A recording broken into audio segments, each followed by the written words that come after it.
Now I'm going to help you.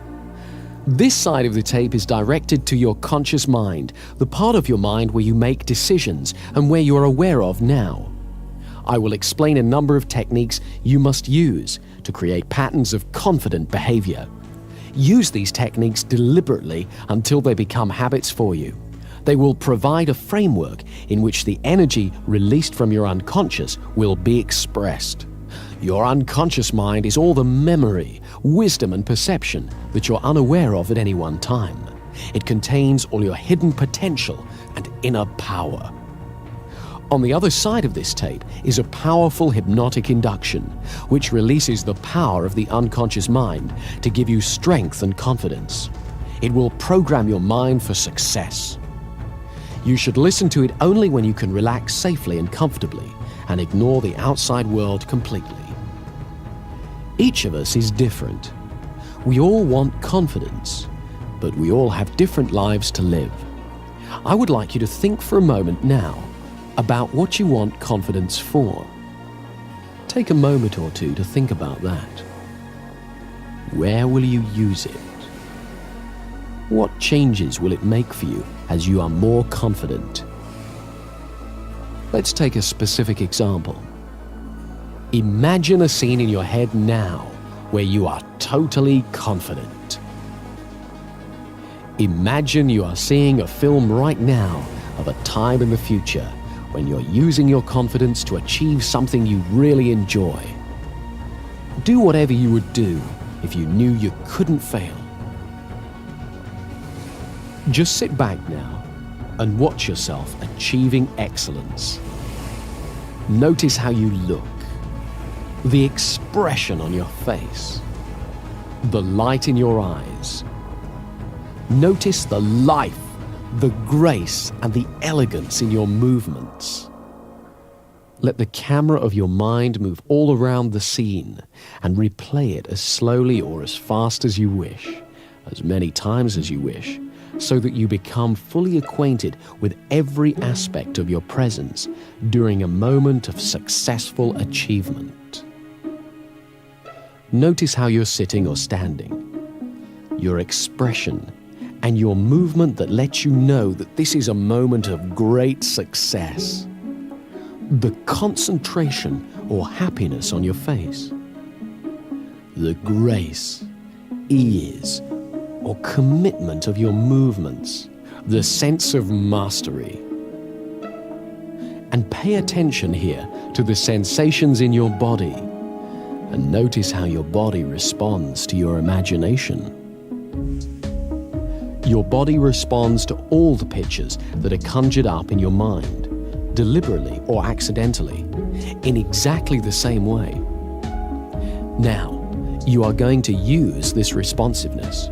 As you continue to visualize this time of confidence, and as you feel the pleasure and power of it, gently and precisely press together the finger and thumb of one hand. Doesn't matter which hand, just do it. Whenever you want confidence, whenever you need to be reminded of your powerful positive potential, repeat that exact same pressure with your finger and thumb, and recall this picture vividly and clearly to stimulate you to be fully in your own power and confidence again. By repeating this gesture every time you think of this image and feel these confident feelings, you are creating an association that will allow you to bring these feelings back whenever you want them. Don't underestimate the power of your mind here. Do this simple but powerful exercise and you'll find it gets easier and easier and more powerful every time. You see, the human mind works by association. When we've experienced two things together for a little while, one will automatically remind us of the other.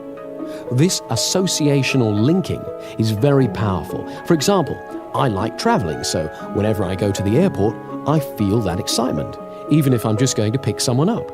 The rule is, repetition is the mother of success. So let's just repeat this mental visualization.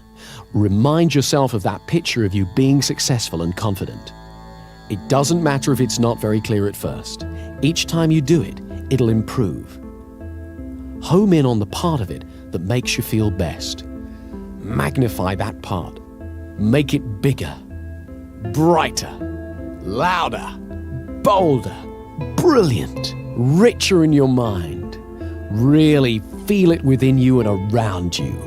And when that confidence is at its peak, press your finger and thumb together again in exactly the same way as you did before.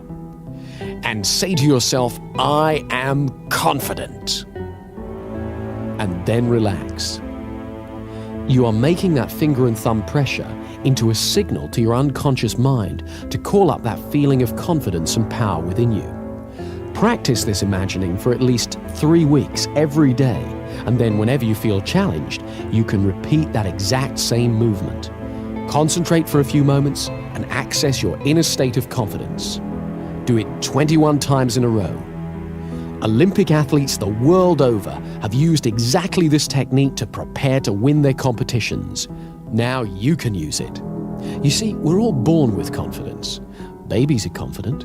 They cry and they expect to be fed. They explore and they have no fear. We all have the ability to regain the confidence we are born with. And one of the main things we have to do, which is ridiculously simple, is just to make room for confidence. People who've lost confidence feel fear, and so they often hurry to get past things or hang back and avoid them. They speak too little or too fast. And when they feel awkward because they're doing these things, they have a tendency to do them even more. To let ourselves feel confident, we need 2 simple qualities: patience and flexible thinking. A few years ago, I was giving a presentation at a conference. I was on a panel with 2 other speakers, and while they spoke, I was really enjoying relaxing and being a member of the audience. And so it came as a bit of a shock to me when I was called to speak. I went to the rostrum and looked out and saw a huge room full of people looking at me. All of a sudden, I felt my stomach tighten and my hands went clammy and started to tremble. I was very surprised because I'm used to appearing in public, so I wasn't expecting to feel anything like that. So what I did was nothing. I just stood there and I noticed my feelings. First of all, I noticed my breathing, and I got used to standing where I was. I thought for a moment about what I was going to say and how much I believed in it, and I accepted that my body was excited. I was excited. I didn't have to call it stage fright or lack of confidence. I was excited. And that added a spark to my presentation. Then, when I felt ready to speak, I began. Now, this was a fairly simple little incident, but it shows 3 things. Firstly, you never know when you're going to be surprised, because I had no idea I was going to feel anything like that when I stood up. Secondly, it reminded me of the value of patience. I simply took my time to notice what I felt and got used to it. I didn't rush away from my feelings by diving straight into my presentation in a terrible rush. And when I acknowledged how I felt, it wasn't overwhelming. It helped to notice my breathing and to let that be calm as well. Thirdly, I reminded myself that the feeling I felt wasn't good or bad. It was just what I felt. And I could choose to call it fear or stage fright or eagerness or excitement. And I chose to call it excitement. I was reminded of this when I was sent a tape of my presentation, and I heard the pause before I started to speak. That was the pause I took to make room for my confidence. There are lots of ways you can make room for confidence in your life. In conversations, we can practice confident listening. Confident listening is allowing yourself to concentrate fully on the other person's speech. It means that rather than preparing what I'm going to say, I really listen to you. And so often when I listen well, what I need to say, and when it's okay to say nothing, becomes much clearer. When I hear the rhythm of the conversation, I discover that there are plenty of times when silence is appropriate. By listening with patience, I make room for confidence in my conversations. The same is true with actions and feelings. Patience makes room for confidence. Turn your attention outward to the world while acknowledging what you feel. But don't judge or compare or worry. Stay curious. Don't judge yourself or others. Often you don't have to do half as much as you were worried about when you lacked confidence. And when it's time to act, what you have to do is clear and simple. We all use habits a great deal in our life. Some habits help our confidence, others don't. So to increase our confidence, we have to amplify the habits that assist us and eliminate those that don't. Much of our thinking is habitual. It happens all by itself and is just a string of associations. Mostly, we tend to be absorbed in a task or an interest, or afloat on the river of automatic thinking. However, we can affect it. With a little effort, we can redirect our attention. It turns out that associational thinking is very powerful, so this effort has to be made over and over again. At first, it's quite unnerving to discover how easily we can be distracted. But if we repeat the effort over and over again, we gradually find that we affect our patterns of association and also increase our powers of concentration. There's one very important way we need to make this effort. Nowadays, the atmosphere of ideas in which we live is very busy. Messages bombard us from all sides, and not all of them are very healthy. On television and radio, we're asked to buy far more than we can afford, and the news is always full of doom and disaster. To protect ourselves, we learn to ignore a great deal of it so that we're not overwhelmed. But unfortunately, we can also inadvertently ignore the beauty and blessings of life as well. So we must learn to be selective and to reinforce the positive, beautiful messages in our lives so that we nourish the positive and beautiful in ourselves. As we pay attention to the goodness in the outside world, we strengthen it within ourselves. It's also useful to phrase things positively, to use optimistic language whenever possible.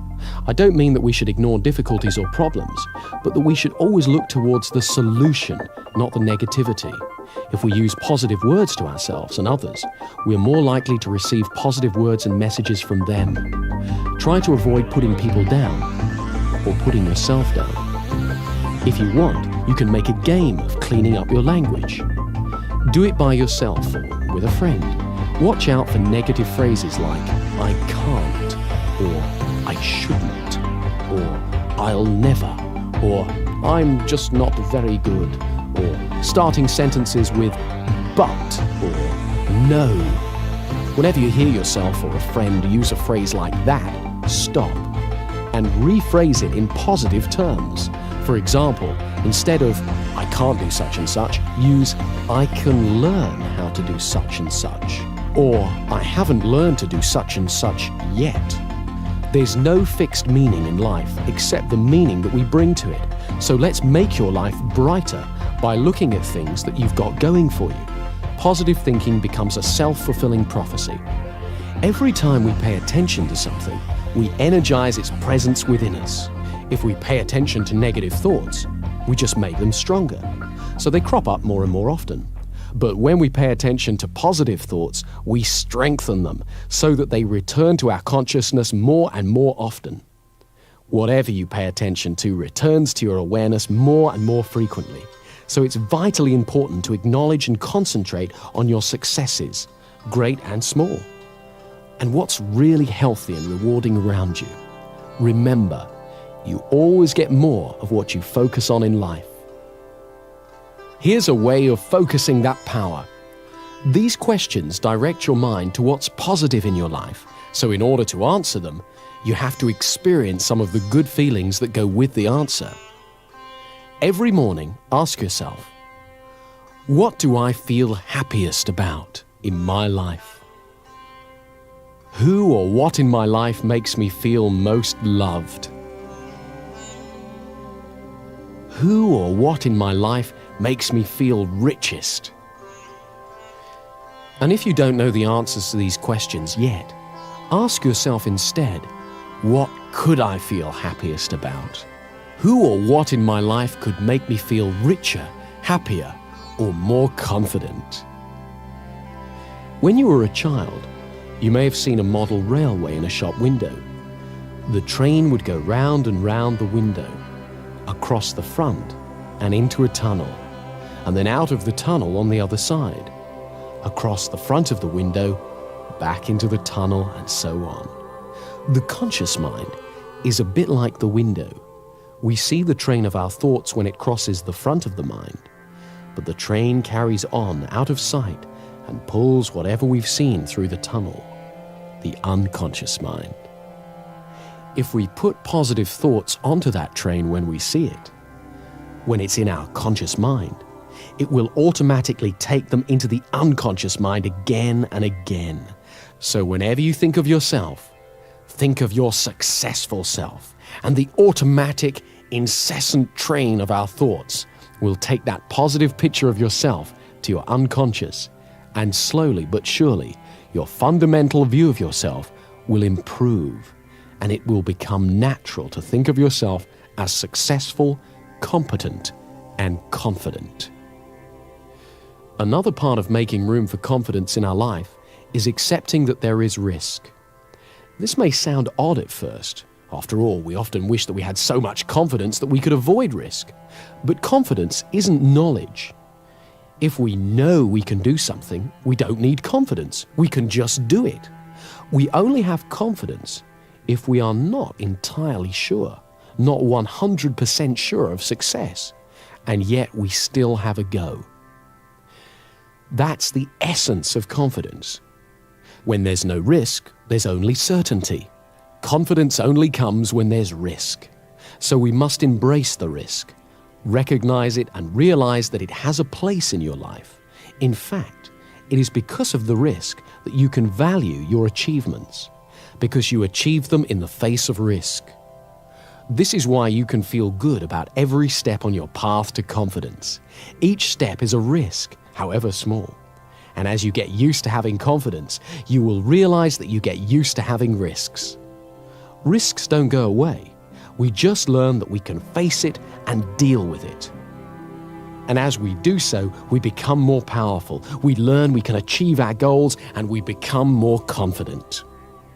Let me show you one more thing that increases your confidence, and it's great fun as well.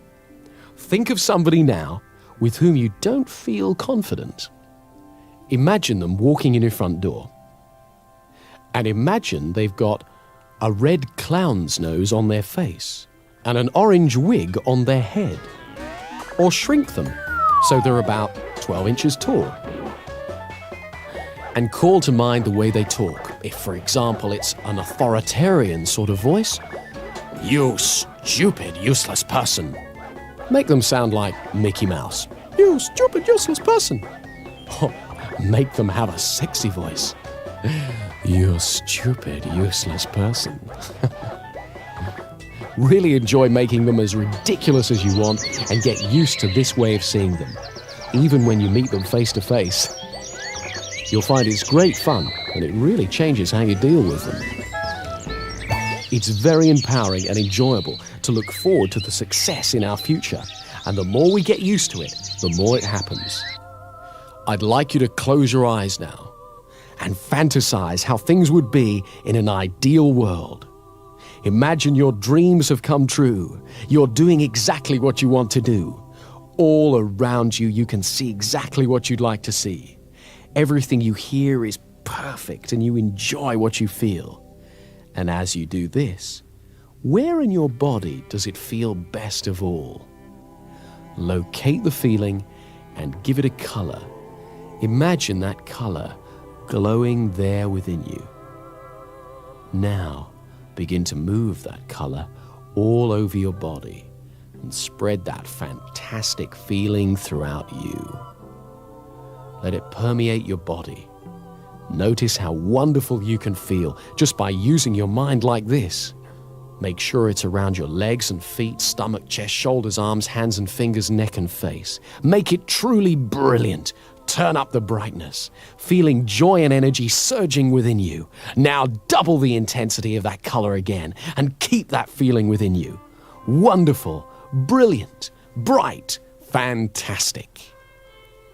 When you feel good and happy, your non-verbal communications put you in tune with good and happy people. and help other people feel good too, so you create a warm, friendly atmosphere. With this simple exercise, you can actually affect all the world around you. Do this every day and you'll soon notice how it begins to bring out the optimism and enthusiasm in the people you mix with. Remember, happiness and excitement are contagious. So you're going to direct your attention away from comparison with others, away from the barrage of advertising which plays upon fears and insecurities, and away from negative judgments, and steer it towards a positive appreciation of the world and people around you. This inner glow will help you do that. Finally, remember to walk tall. When you've finished using this tape, get up and hold your head up in a comfortable, relaxed position on your shoulders. Let your spine support you. Imagine that a golden thread runs vertically up through your spine and straight up to the sky, and that thread supports you. Let yourself relax, safely held by that thread. This relaxed, upright stance is the natural position of confidence, and it will soon be as natural to you as breathing. So enjoy it. And to give you a rock-solid foundation for your confidence and power, use the hypnotic induction on the other side of this tape every day for 3 weeks, and as often as you want thereafter. Side 2 is a powerful hypnotic induction that will reinforce all the work you've done on this side and will boost confidence at every level of your mind. Whenever you want to relax deeply and totally, go somewhere where you don't have to be aware of the outside world and use side 2 to go into as deep a trance as you need to. Each time you go into trance, the effect gets stronger. So use it every day for 3 weeks. Use it, enjoy it, and you'll find that as your confidence increases day after day, you'll find yourself doing things you used to dream of. Use both sides of the tape every day until you can really feel the improvement you want.